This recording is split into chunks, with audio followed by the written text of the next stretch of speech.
Hello students, Hindi कक्षा के अंदर आपका स्वागत है।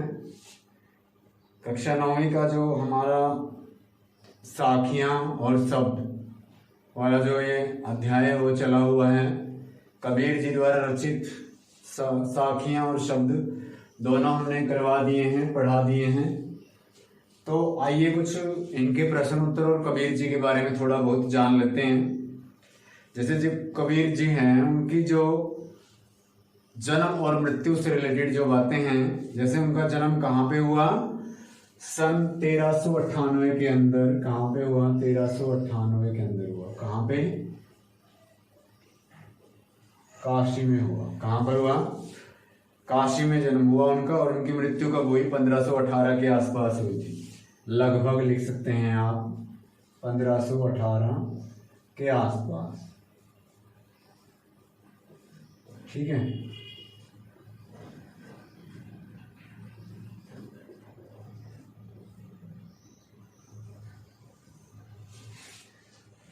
और कबीर जी ने जो विधिवत शिक्षा नहीं पाई थी, उन्होंने सत्संग और पर्यटन और अनुभव से ही उन्होंने ज्ञान प्राप्त किया था। और भक्तिकालीन जो निर्गुण संत परंपरा के वो क्या थे? प्रमुख कवि थे। और जो कबीर की रचनाएं थी वो मुख्यतः कबीर ग्रंथावली में संग्रहित हैं, वहीं से ली गई हैं। किंतु कबीर पंथ में उनकी रचनाओं का संग्रह बीजक ही प्रमाणिक माना जाता है। किंतु जो कबीर पंथ है उनके अंदर उनकी जो रचनाओं का संग्रह क्या माना गया है? बीजक माना गया है। कुछ रचनाएं गुरु ग्रंथ साहिब में भी उनकी जो है संकलित हैं। कबीर बड़े उदार और निर्भय संत थे। राम और रहीम की एकता में विश्वास रखने वाले कबीर ने ईश्वर के नाम पर चलने वाले हर तरह के जो पाखंड हैं, जो भेदभाव हैं, जो कर्मकांड हैं, उनका क्या किया है? खंडन किया है। उन्होंने अपने काव्य में धार्मिक और सामाजिक भेदभाव से मुक्त मनुष्य की कल्पना की है। यानी कि जो धार्मिक भेदभाव न करें, जो समाज में रहते हुए किसी के साथ भेदभाव न करें, उनकी जो मुक्ति है इन चीज़ों से वो दिलाएं, ऐसे समाज की उन्होंने कल्पना की है। ईश्वर प्रेम, ज्ञान, वैराग्य, गुरु भक्ति, सत्संग और साधु महिमा के साथ आत्मबोध और जगत बोध की अभिव्यक्ति उनके काव्य के अंदर हुई है।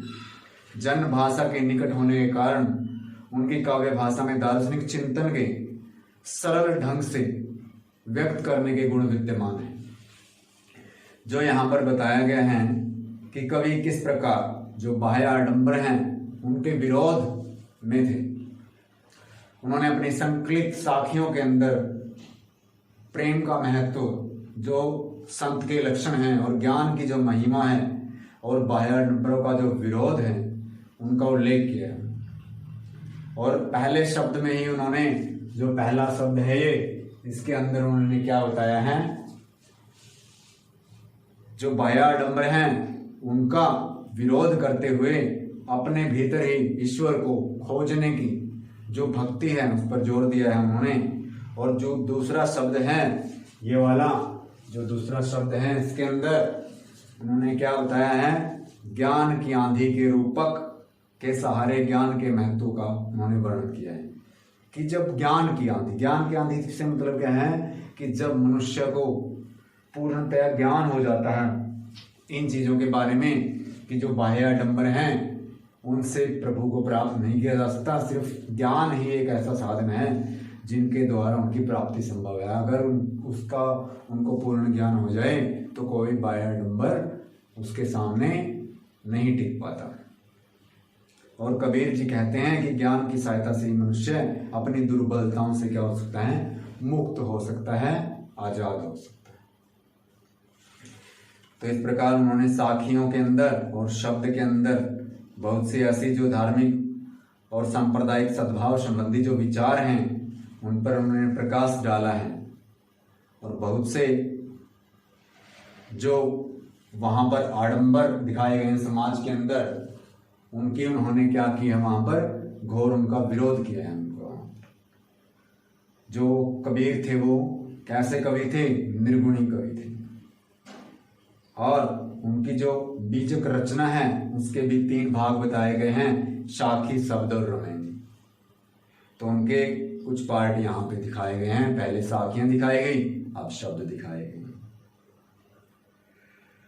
तो वो क्या थे, वो निरक्षर होते हुए भी जो उनका ज्ञान है किसी विद्वान से कम नहीं था, और वे मस्त मौला और फक्कड़ और लापरवाह फकीर थे।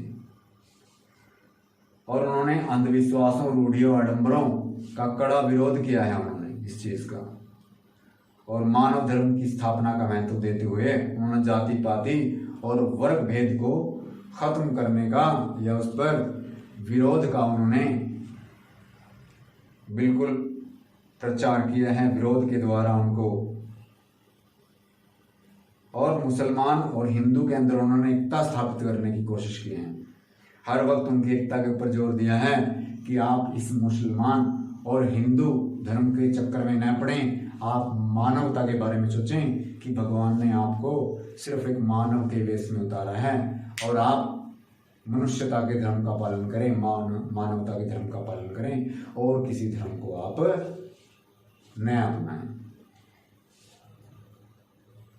और उनकी जो भाषा है वो कैसी है, जन भाषा के निकट है, और उसके अंदर साखी, दोहा, चौपाई की शैली का अपनी वाणी में उन्होंने प्रस्तुत किया है। अपनी वाणी में उन्होंने उसको अच्छी तरह से संवारा है, सजाया है,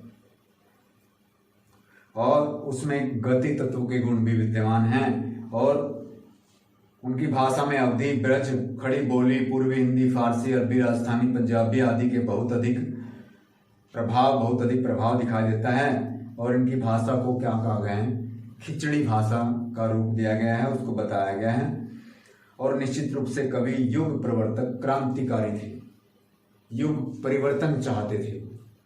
वो चाहते थे कि लोग पुराने जो सामाजिक परंपराएं हैं, जो पुरानी सामाजिक परंपराएं हैं, जो आडंबर हैं, उनसे बाहर निकल कर आएं और अपने जीवन को प्रकाशमय करें, असली ज्ञान के उजाले के अंदर उसको लेकर आए, इन चीजों को भुलाएं। तो इसके कुछ प्रश्न उत्तर है वो देखते हैं। पहले हम साखियां के जो प्रश्न उत्तर हैं वो देखेंगे।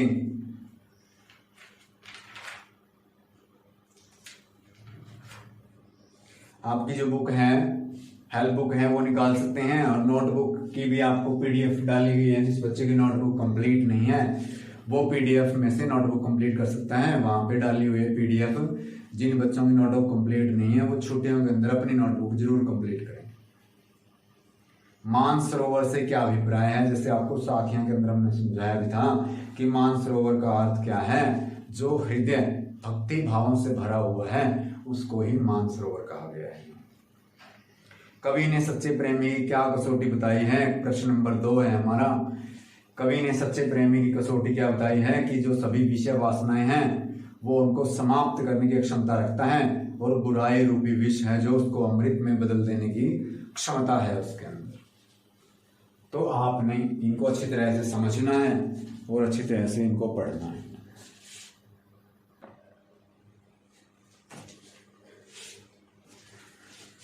जो तीसरा प्रश्न है वो कौन सा है, तीसरे दोहे में कवि ने किस प्रकार के ज्ञान को महत्व दिया है। कबीर की दृष्टि में ऐसा ज्ञान अति महत्वपूर्ण है जो हाथी के समान समर्थ और शक्तिशाली है, जो भक्ति मार्ग की ओर प्रवृत्त होकर भक्ति के मार्ग पर आगे बढ़ता है, जीवात्मा को परमात्मा की प्राप्ति कराता है, और राह में व्यर्थ की आलोचना करने वालों की जरा भी प्रवाह नहीं करता।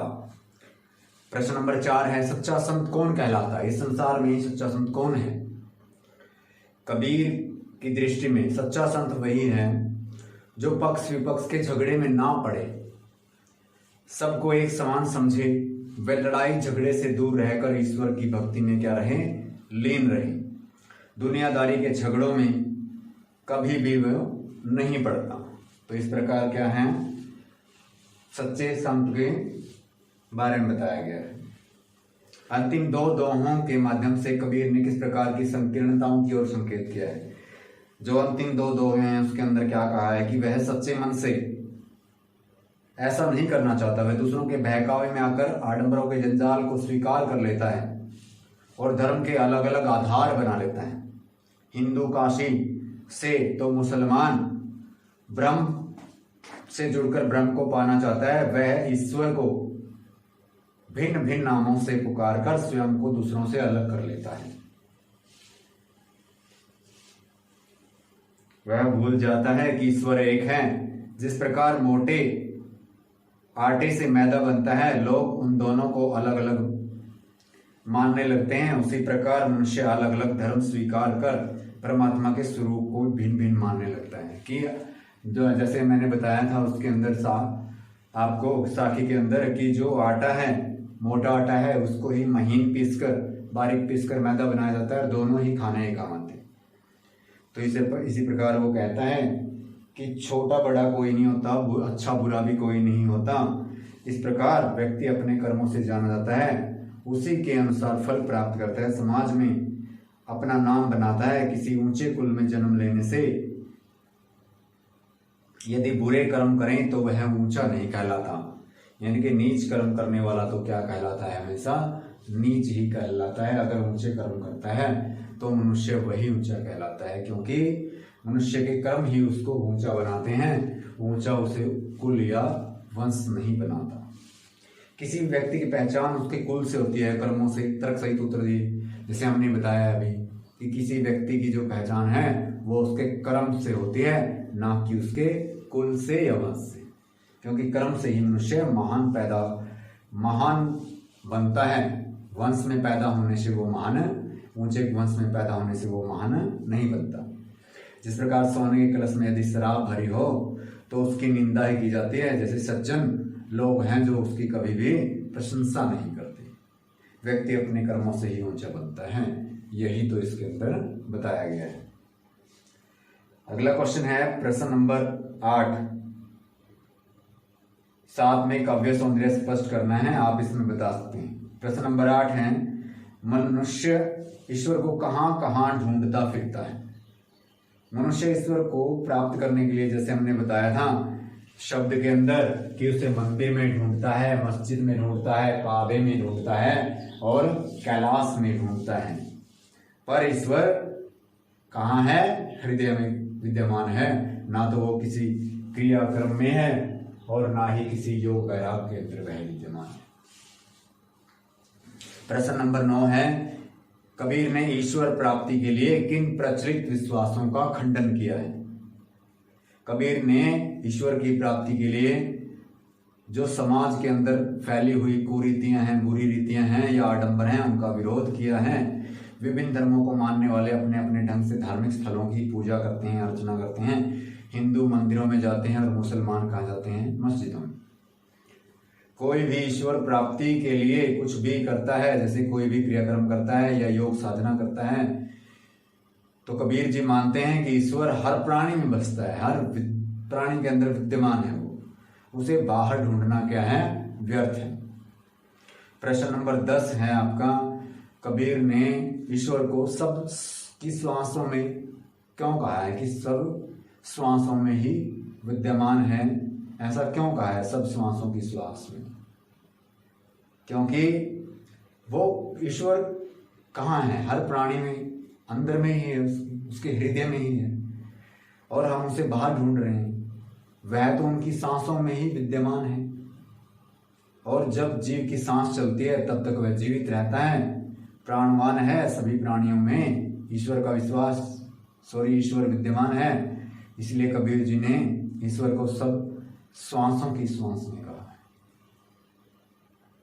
कबीर ने ज्ञान के आगमन की तुलना सामान्य हवा से न कर आंधी से क्यों की? अगला प्रश्न है, सामान्य हवा जीवन के लिए उपयोगी है, वह जीवन का आधार है, पर उसमें इतनी क्षमता नहीं कि दृढ़ता से बने किसी छप्पर को वो उड़ा सके, उसे नष्ट कर सके। कबीर ने ज्ञान के आगमन की तुलना आंधी से की है, ताकि उससे प्रेम रूपी जो छप्पर है वो क्या हो जाए? उड़ जाए। माया उसे सदा के लिए बांध कर नहीं रख सकती। ज्ञान के द्वारा ही मन की दुविधा मिटती है, कुबुद्धि का जो घड़ा है वो फूटता है। प्रश्न नंबर 12 है आपका, ज्ञान की आंधी का भक्त के जीवन पर क्या प्रभाव पड़ता है, ये बताना। जो ज्ञान की आंधी है वो भक्त के जीवन के क्या करती है? सभी भ्रम दूर करती है। और माया उसे बांध कर नहीं रखती, उसके मन की जो दुविधा है वो क्या हो जाती है, मिट जाती है। वह मोह माया के बंधनों से छूट जाता है, अज्ञान और विषय वासनाएं मिट जाती हैं, उनका जीवन के अंदर कोई स्थान नहीं रहता, शरीर कपट से रहित हो जाता है। जैसे यहाँ पर बताया गया है, कूड़ कपट काया का निक्षेप, कपट यानी कि काया, काया भी आएगा यहाँ पर, कूड़ कपट काया।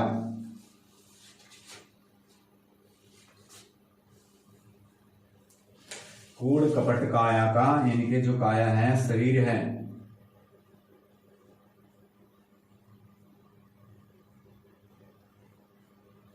उसके अंदर जो विद्यमान कूड़ा करकट है वो क्या हो गया, निक्षया, निकल गया।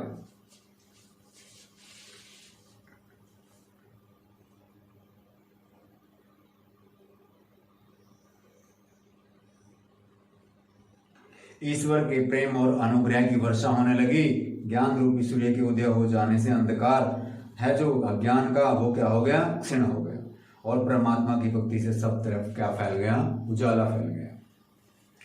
तो भाव स्पष्ट करना है इन दोनों पंक्तियों का, प्रश्न नंबर 13 के अंदर ये पढ़नी है, आपने पढ़ा दी गई है सभी आपको, ये आपके प्रश्न उत्तर हैं सभी। आगे भी कुछ परीक्षा उपयोगी प्रश्न उत्तर हैं, आप इनको भी पढ़ सकते हैं। सभी प्रश्नों को आपने पढ़ना है, अच्छी तरह से याद करना है, समझना है, समझ के याद करना है। बिना समझे आप उनको याद नहीं कर सकते, इसलिए उनको एक बार से नहीं, 2 बार से नहीं, अच्छी तरह से पढ़ के समझ के उनको याद करना है। Thanks to all.